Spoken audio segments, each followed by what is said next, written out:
Good morning, Facebook. Good morning, February 1st, 2021. February 1st. A couple of things I want to talk about. Of course, the title of this video is I got in some hot water. About 2 years ago, I had made a video that some people didn't like. Some people didn't like at all, and I got a lot of thank yous for it. But there were some people that really opposed this video that I did. I'm going to talk a little bit about that and to follow up on that topic. It has to do with supporting certain local producer, or what seems to be a local producer, so I'll talk about that. Good morning, everybody tuning in. I'm assuming we'll have higher than normal viewers since everybody's probably home stuck in the snowstorm. Hope everybody's being safe. Jamie and I have been outside shoveling already. I have to go pick up the snowblower from Courtney's house in a few minutes here after my live. Placed some orders already. I don't think the restaurant's going to be open tonight, but we're around. So if anybody ventures out and needs some frozen pizzas or some steaks, things like that, we are here and we are around, so we can easily do that. But of course, do not travel if you don't have to. I guess the worst of the storm is yet to come. What do we have, about 4 inches out there right now, I think? Yeah, about 4 inches. Yeah, it's coming down just steady. So good morning, everybody who are tuning in. Hi, Joel. Hi, Ralph. Hi, Allison, Candace, Cheryl, Robert, Julia. Hi, Michael, Teresa. Everybody who's tuning in, thank you for tuning in. So a few things going on this week. Somebody also asked me about our tree planting program. We still plant trees. We still plant trees for every bottle of organic spirits we buy, and I'll do an update. I used to do a monthly update, and then COVID hit, and we weren't planting as many trees because we weren't selling. People weren't eating. People weren't sitting in the restaurant eating in the beginning of COVID for months, and that's how we were selling a lot of the organic spirits, was through cocktails, through our cocktail program. We're doing a lot less sales in our bar right now as far as prepared cocktails. So that's kind of putting a damper on what we did. 2019, we planted almost 600 trees. I don't know what we did in 2020. I think we might have surpassed that a little bit. But this tree planting program, it was on a roll, really on a big roll. So I'll get a report here soon of what 2020 was and of what January was. January wasn't much. I think January was 16 trees or something. For Valentine's Day, when you buy our Valentine's Day box, we will plant a tree for you, just the same as if you were to come in and eat. Just spreading the love for Valentine's Day. On that, this week's 9.99 special is peel and eat Cajun shrimp with rice and broccoli. It is awesome. We did a couple dishes last night to make sure we had it down. The thing was, we know how to make it, a couple orders at a time. But I'm assuming that we're going to do 30, 40 orders of these a night, so we had to make it so it would work in that kind of volume. So we're ready to rock and roll. Unfortunately, I don't think we'll be open tonight because of the weather. So I'm not going to expect my staff to drive in for the weather. So in this weather, I'm not going to expect them to drive in. And I don't expect you guys to come out and me to keep promoting something for you to come out in this kind of weather. But if you are out and you do need something, we will be here. So if you want to, get, like I said, a frozen pizza or something, for those Italian frozen pizzas we have, something like that, we can easily do that. Let's see. The 99 special is that. Super Bowl box, party box. We're giving away a Super Bowl party box. If you have to go to our pinned post on Facebook, the top post, that's one that's pinned on the top, and comment on there. We're going to pick a winner on Thursday. One of my assistants right now is going through and grabbing everybody's name who's commenting or sharing that post, and we're going to put it into one of those programs and then pick a name from there, and you'll win a box. It's $204 value for your Super Bowl. Let's see. All right, so the last topic. I got hot water for this, which is what this video is about. I got in some hot water.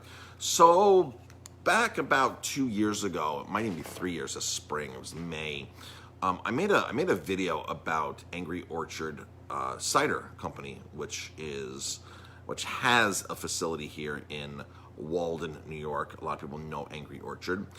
And I was upset because people kept coming in here and asking me for Angry Orchard cider. Don't you have Angry Orchard? People just come in and Angry Orchard, Angry Orchard. And I'm like, no, we don't have Angry Orchard. Then some people would say to me, well, it's local. Why aren't you supporting it? And Jamie just dropped that Facebook link, by the way, to enter that contest. So people are saying, well, it's local. Why aren't you supporting it? And I kept telling people, well, it's not really local. Angry Orchard is not really local. It's a massive company. It's Boston Beer Company. They're the #1 selling cider in the country. But they're right here, and they're local, and they have a farm right here, and this and that. Folks, here's a rundown on Angry Orchard. Angry Orchard is owned by Boston Beer Company. It is the #1 selling cider in the country. They do over 220. Well, 2019 was $220 million in sales. They're not producing all that cider from Walden, New York. Their Walden, New York is their showroom where they show off and they do pilot batches, they do small, which, okay, that's fine. You can do that. But my biggest problem is people think it's a truly local company. It's not a local company. They produce cider all over the country. Their big production comes out of Cincinnati. When you're doing $220 million in sales, you're not producing at a little tiny farm on 60 acres here in Walden, New York. But that's the impression that people have. So I said, okay, I need to educate people. So all those apples, they don't even use American apples in most of their ciders. They don't even use in most of their ciders. What it is I had a source that I trusted that told me, Marcus, they're buying Chinese apple concentrate. And when I went public with this, somebody from the cider was, no, we're buying French and Italian, we're buying European apple concentrate was what their public statement was to me. So they're admitting that they're buying concentrate from Europe. All right. Now, if you were to go online right now and do a search for wholesale prices of concentrates from China versus Italy or France, so it's $1,000 a ton from China right now. $1,000 a ton the most for cider apple concentrate from China. $1,000 a ton. That of concentrate juice. That's going to make an insane amount. Coming from Italy or France is about 6 times that price. It's about $6,000 per ton for cider, for apple cider concentrate, juice cider concentrate to make fermented cider. So it's about a 6 times difference, 5 to 6 times difference in the price from Chinese to something like from Italy or France. Now, I'm not saying that Angry Orchard's not using the French or because that was their public statement to me. And if you do some research online, you can say, well, maybe they are using that. And there's some articles out there. There's some articles out there about the untold truths of Angry Orchard. You can do a Google search for it. You can find it. You can see some of the stuff that they're doing. But folks, so this is what I was talking about the other day. Like, okay, local company, great. So Tuttletown Spirits, Tuttletown Distilling, Hudson Whiskeys. We bought from Ralph from day one. They opened up, we bought from day one. We were impressed. Local company, local workforce. Then all of a sudden, a few years in, they sold off the label, which means they had a sales agreement with a company out of Scotland, a big company, William Grant, which is one of the big players in the whiskey world. So William Grant didn't buy the property. All William Grant did was say they went to Ralph and they said, and I was there the day of the signing. I was there with a friend, and all of a sudden, the camera crews are there and the attorneys, and they got big, thick things. They're signing away, and I'm looking, and I'm like to Gabe, I'm like to the son, I'm like, are you guys selling? Like you get no, he's no, it's a sales agreement with William Grant. And he told me, he goes, if everything works out fine, in 7 years, they have the right to buy us. And I was told that on day one. We were there the day of the signing with William Grant and Tuttletown. And it was like a whole big production. And it is, because they got a lot of money, and good for them. So now, this is the Hudson Baby Bourbons, the Hudson line. So I still bought from them because they were locally owned. They were employing local people, right? So that's great. Using local products, great. William Grant had the right to buy the whole operation at a certain point, 7 years in. And William Grant did execute on that, and they bought the whole operation. So now Ralph is out of the picture. It's not locally owned. It's a big global company. Still supporting, still here. They make great whiskey. But when you look at other companies that are independently owned, that are buying stuff locally, I feel there's better options. I'm not saying that Tuttletown's not a bad option, because they're still employing local people. Things have changed. Once a big corporation comes in and takes over, things always change. It's just what happens. Every time Budweiser and InBev takes over a brewery, everything changes. The owner cannot the so-called ex-owner who's there, for 5 years doing his thing, he can't walk down the street anymore and buy paper clips from the local store, go to local Ace Hardware, because because these companies have these big, massive purchasing things set up where you have to go through their systems. So they start taking money out of the local community, because now they have to go through their corporate suppliers. They have to go through WB Mason. They have to go through these bigger companies. So no longer does the person who's the so-called president, and the figure person there, because they don't want to get rid of the figure person yet, they can no longer have the power to go and support the local community like they used to. Those are taken away. So Tuttletown sold after 7 years. So now I'm saying to myself, okay, previous to that, they had a sales agreement, which means they still owned the property. They still owned the distillery. They still employed the people. Everything they produced had to go to William Grant. William Grant said, give us all your products. We're signing this. We have exclusive rights to buying all of your products. Every single product you make on that Hudson line, we have exclusive rights to it. And we can now go sell this wherever we want. You don't make money on that anymore. We buy it from you. But if you don't keep up, there's trouble. So there's a lot of things in there, like we're gonna blow your business up.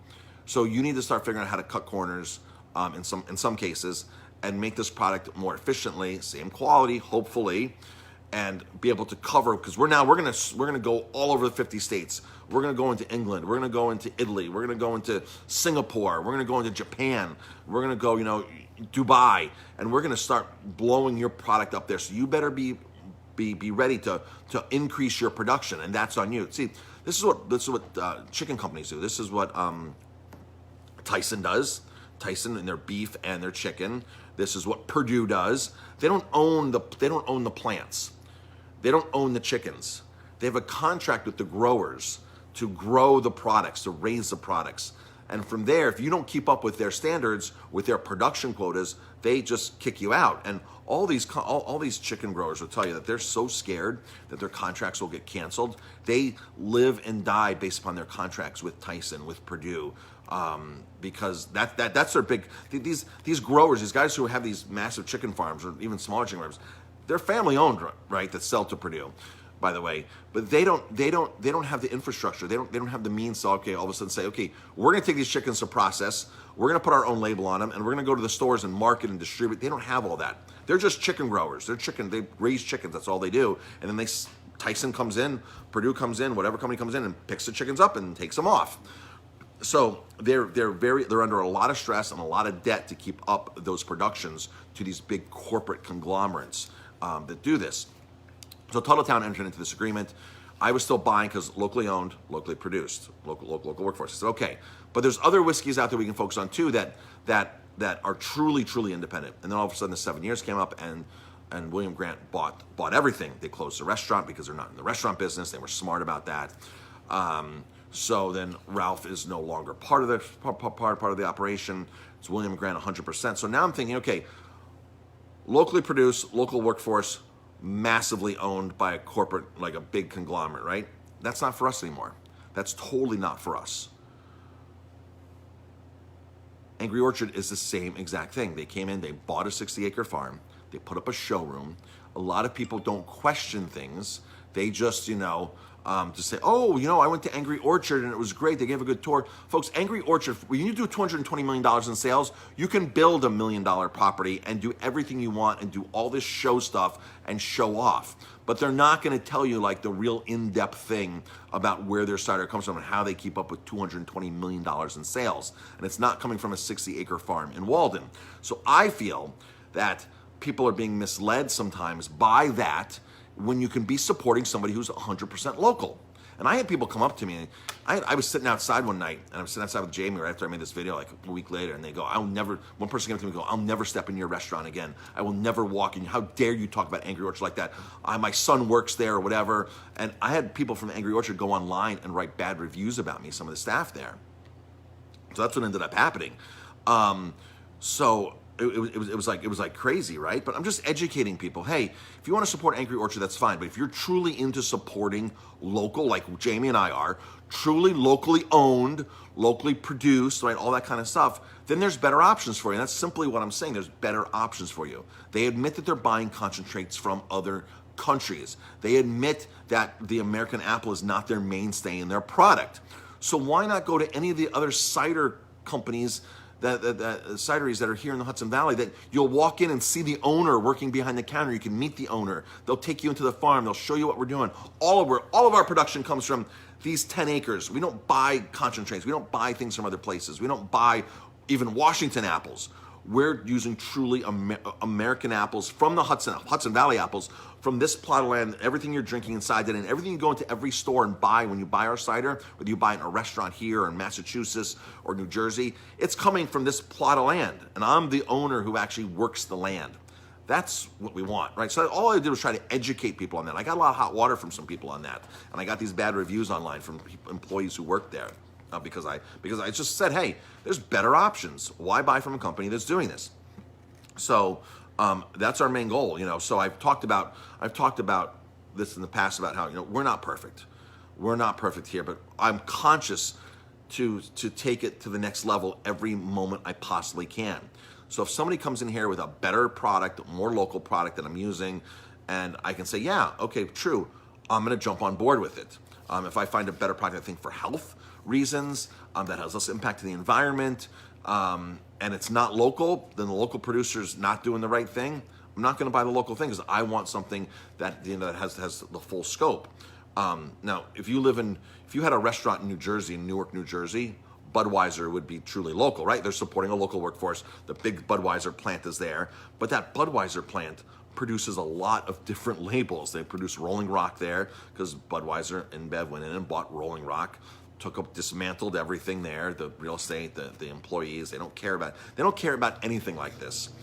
These big companies. When Diageo took Johnny Walker over, bought Johnny Walker, they closed the plant for Johnny Walker and they moved it to their big production facility. Bacardi makes, what is this? Over 200 brands Bacardi's in charge of.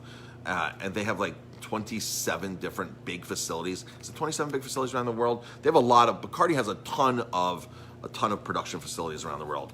Bombay is not even like a distillery. You can't walk into Bombay. Bombay is a totally brand they made up and they produce it in some big factory. So I would rather not support a company like Bombay, a brand like Bombay, when there's so much amazing gin being made right here in the Hudson Valley and in the United States. So this whole thing that I did about Angry Orchard was just a thing to educate people, like, hey, you've got better choices, and now's the time more than ever to vote with your wallet, right? Keep the money going to the people who need it, the smaller independents, whether they're in the Hudson Valley, whether they're in Washington State, whether you're buying a wine from Italy. There's no reason to buy like Ruffino wine anymore. There's no reason to buy all these big brands of wine. There's just no reason for it. You can find truly, if you only drink Italian wine and you're stuck on Italian wine, I'm only going to drink Italian wine. There's small independent producers from Italy that will appreciate your business, that will appreciate your dollar. If you only drink Bordeaux wines, there's some chateaus there that will truly appreciate your money. Now, interesting thing about Bordeaux, Jamie and I, for years, every single February, we went to the Bordeaux kickoff, the vintage kickoff. It was held at the Waldorf Astoria for years. And then 2010, 2011, they even had some budget crunches and they had to move it from the Waldorf to the Hilton. So they moved it to the Hilton, and we'd go every year. And the first question I did when I walk up to the table, now these are a couple hundred chateaus from Bordeaux there at this tasting. I'd walk up to the table and I'd say, who owns the winery? Is it independently owned? Over 50%, 60% of the people behind the table, no, this is owned by this company, that company, an investment group. It's owned by an insurance company. And I always make jokes like, do you want Geico owning the wine? Do you want the wine you're doing? Do you want Allstate to own the wine company you're doing? You really don't. You want a company from an independent owner. And I got to tell you, I wouldn't taste the wine. I was like, there's 200 booths here today, 200 tables here. Like, I don't need to drink wine that's owned by an investment company, an investment bank. And this is what happened to Oscar Blues. Oscar Blues was sold out, and we don't buy Oscar Blues anymore. So, so I would just skip the table. They're like, oh, I'm sorry, I'm looking for independence today. You know, I'm looking to my dollar and your dollar, if you're giving to me, goes further to an independent. And I would walk up and talk to people that, and this is very few people in this crowd now, and they explained to me that in France, that it's so hard to pass on a vineyard to the next generation. The taxes and everything are outrageous, that it's easier to just sell to a big company. And investment banks are willing, these investment companies, insurance companies, all these companies are willing to jump in and buy these properties. So because the laws there aren't conducive to pass on the property of wineries like that. So that's the reason. That's the trend. Is you sell, and you got the retirement money. So your kids have nothing to do with the property. It doesn't go from generation to generation. And I think that's a terrible, terrible thing. Italy's not like that. Italy will go from generation to generation to generation. When you walk into a winery in Italy, and they're like, oh, we've been here for 7 generations, 6 generations, 5 generations. And there's pictures of all the parents, the grandparents, everything on the wall. You're like, wow, and he's like, and the son's there, and he's like, I'm here to carry on the family tradition, the family passion. I'm the torchbearer now. That's awesome. And there's a lot of companies, there's a lot of brands that are out there when you walk into a store, but you're not going to find a lot of these in when you walk into like Total Wine, or when you walk into these big massive stores that are corporately owned.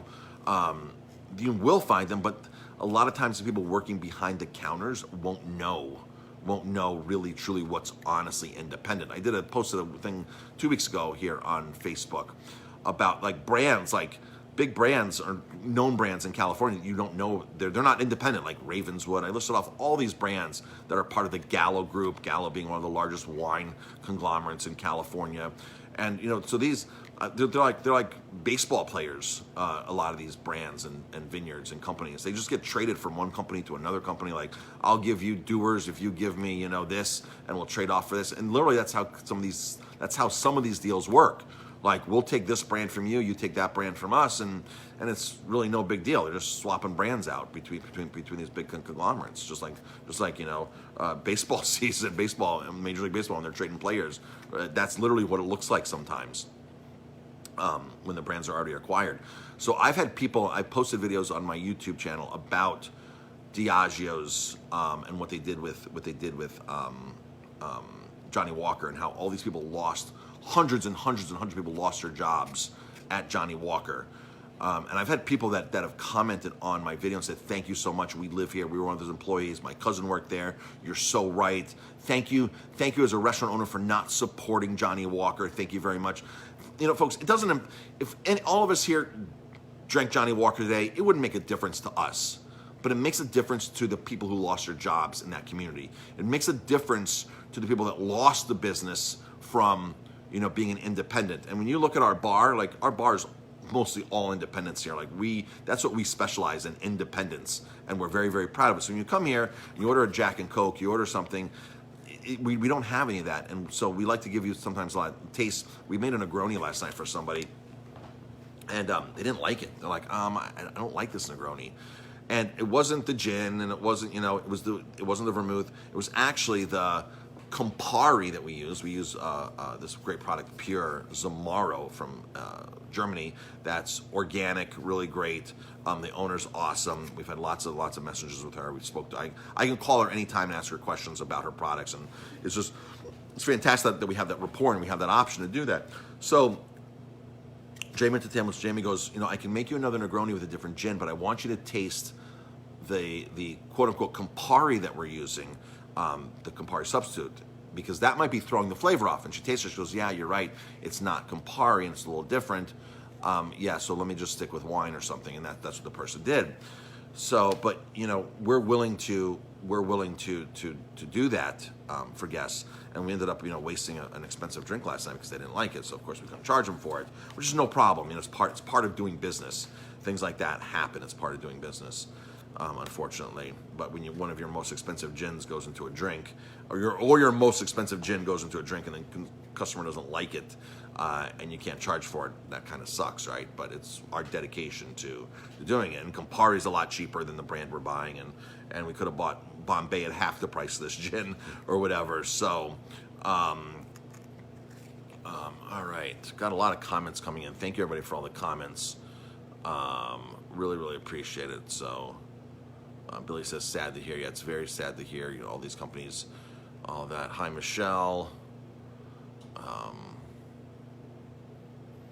Debbie says, I'm totally into supporting only local corporations, right? Exactly. These corporations come in. They have a obligation to the shareholders to make money. So that's their obligation, is to make money for the shareholders, the investors. And all these companies are not. I mean, they're publicly traded companies. A lot of these companies, and they don't have obligations to the community. They don't have obligations to the employees. They don't even really have an obligation to the quality of the product.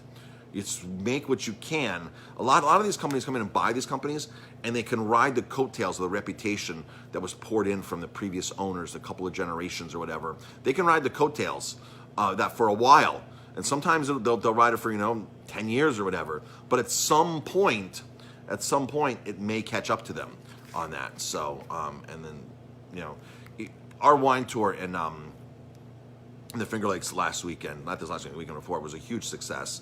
And the one distillery, Finger Lakes Distilling, they make amazing. They came to the room to our room and did our opening reception. They make awesome spirits. They're bottled in bond bourbon. I mean, there's their rye that they make. Their two gins that they make. The Seneca Drums gin is amazing gin. We're actually bringing it. We have it in, but we're now like really putting it on our menu and really pushing it. So we've had a lot more Seneca Drums coming in this week, and we have more of their rye coming in for our New York rye. If you saw Facebook Live 2 weeks ago, Mara was here from why am I drawing a blank here? From Mad River Distilling up in Vermont, and she had popped in. We had like 45-minute notice that she was in the area, and we said, of course, yeah, come on in. And I had to go. I had to go somewhere. I wasn't around. I had to go somewhere, but her and Jamie stayed here and had dinner. And it was a night that we were closed. Had dinner. She's the owner of the distillery. We had dinner with Jamie. Had dinner with her. Jamie did a Facebook Live, featured one of her drinks, and so that's what we're looking for. We're looking for those relationships with the producers, and that's first and foremost. So, all right, folks, I've rambled on a lot. Had a lot of people tuning in today. I'm assuming because of the snow and everybody's home. So hopefully this was of value to people. And again, I don't want anybody to be mad at me about my comments on Angry Orchard. I just want people to be educated consumers, right? Just educated consumers and be able to make better decisions, especially right now. Right now is more than ever. Your dollar matters more than ever to a small independent operator, small independent restaurant, small independent brewery, a small independent distillery, small independent cidery. Your dollar matters more than ever right now. It's mattered all along. It's mattered for the last 10 years, the last 20 years, the last 30 years. But we're at a crucial point right now in our world economy.